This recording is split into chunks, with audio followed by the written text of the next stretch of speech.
ہجرت کی رات میرے نبی نکلے تو ابو بکر کبھی آگے چلتے کبھی پیچھے چلتے، کبھی آگے چلتے کبھی پیچھے چلتے۔ آپ اپنے پنجوں کے بل چل رہے تھے کہ پاؤں کے نشان نہ پڑ جائیں اور کھوجی نہ دیکھ لے۔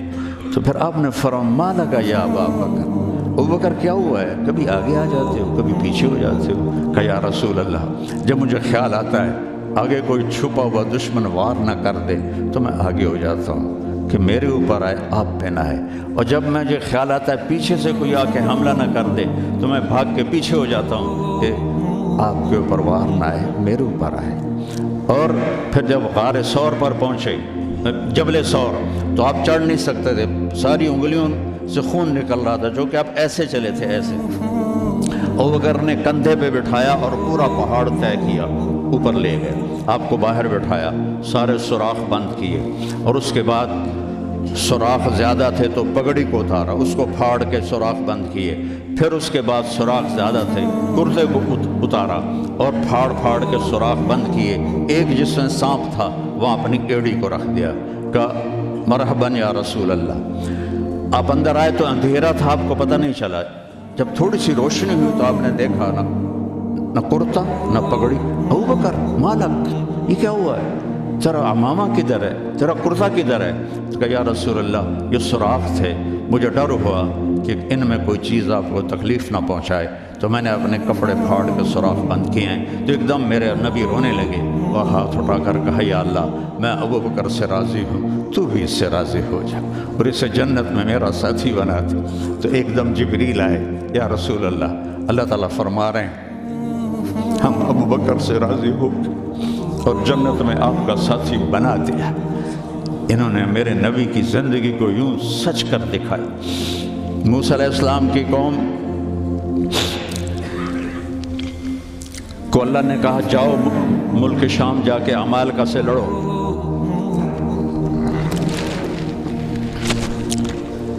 ان کا اذهب انت وربک فقاتلا، تو جا تیرا رب جائے، ہم نہیں لڑتے۔ اور بدر کے لیے جب آپ نے پوچھا بولو کیا کرنا ہے، تو مقداد ابن اسود نے کہا اذا لا نقول كما قالت بنو اسرائیل اذهب انت وربك فقاتلا بل نقاتل امامك وخلفك وعن يمينك وعن شمالك۔ یا رسول اللہ ہم بنو اسرائیل نہیں ہیں کہ کہیں جاؤ اور تو تیرا رب لڑے، ہم آپ کے آگے لڑیں گے، پیچھے لڑیں گے، دائیں لڑیں گے، بائیں لڑیں گے، ہماری لاشوں سے گزر کر وہ جائیں گے۔ بنو اسرائیل نے سمندر پار کیا، آگے پتھر کے بت کی پوجا ہو رہی ہے، یا موسیٰ اجعل لنا الہا کما لہم آلہہ، یا اللہ موسیٰ ایک خدا ہمیں بھی لے کر دو اس جیسا۔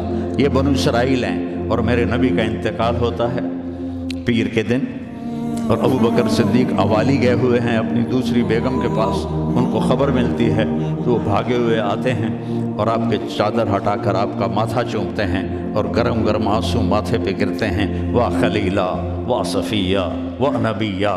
اور اس کے بعد آپ مسجد میں جاتے ہیں تو شور و فغاں ہے، اور عمر تلوار لے کے کھڑے ہیں، جو کہے گا اللہ کا رسول فوت ہو گیا میں اس کو قتل کر دوں گا، وہ اللہ کے پاس گئے ہیں، وہ واپس آئیں گے۔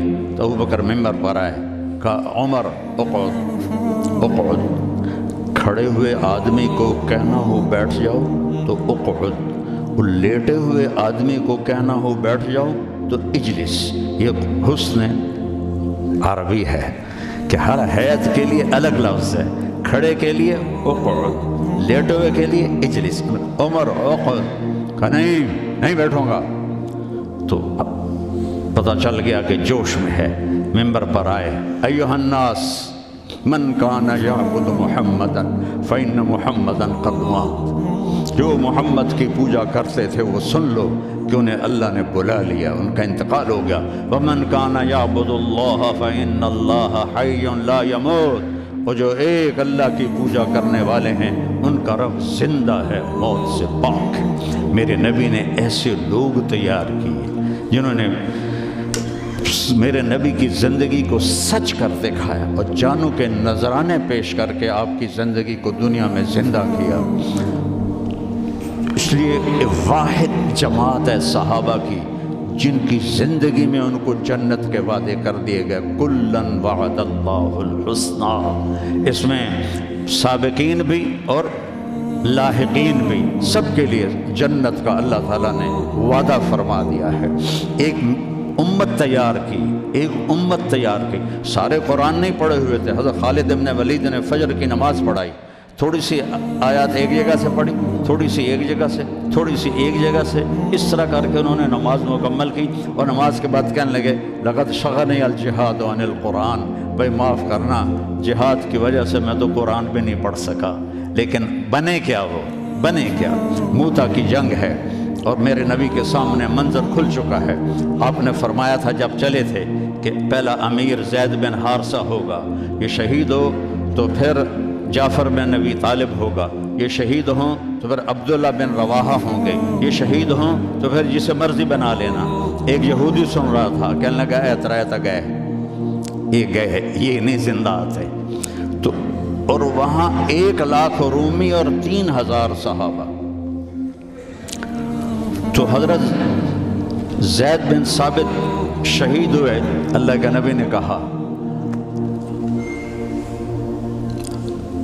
تقدم زید فقاتل وقتل ودخل الجنہ ثم اخذ الرایۃ جعفر فقاتل وقتل ودخل الجنہ۔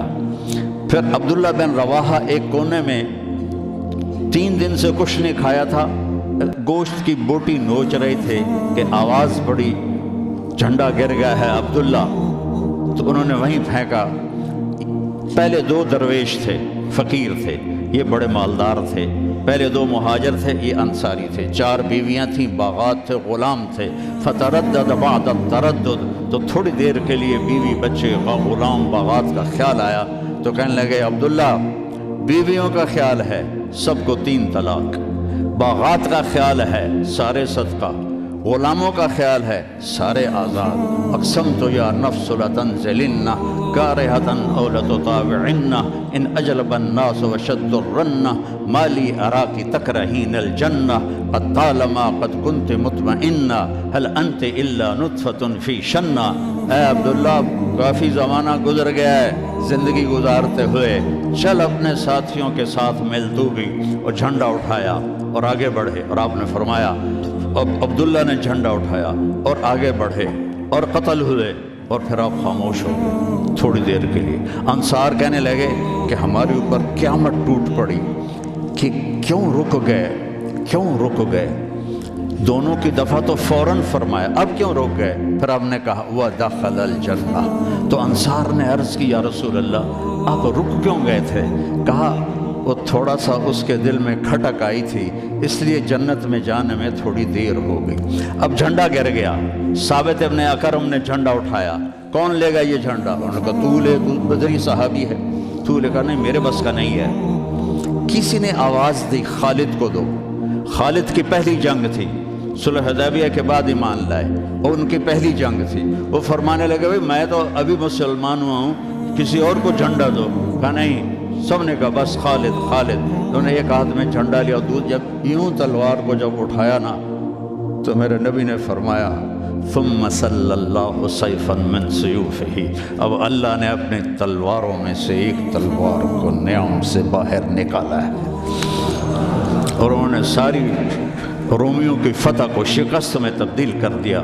9 تلواریں ان کے ہاتھ سے ٹوٹیں لڑتے لڑتے، اور اتنا رعب چھا گیا کہ پورے روم میں دہشت پھیل گئی خالد ابن ولید کی۔ یہ لوگ میرے نبی نے تیار کیے تھے، ایک امت بنائی تھی، یہ میرے نبی کا عظیم ترین کارنامہ ہے۔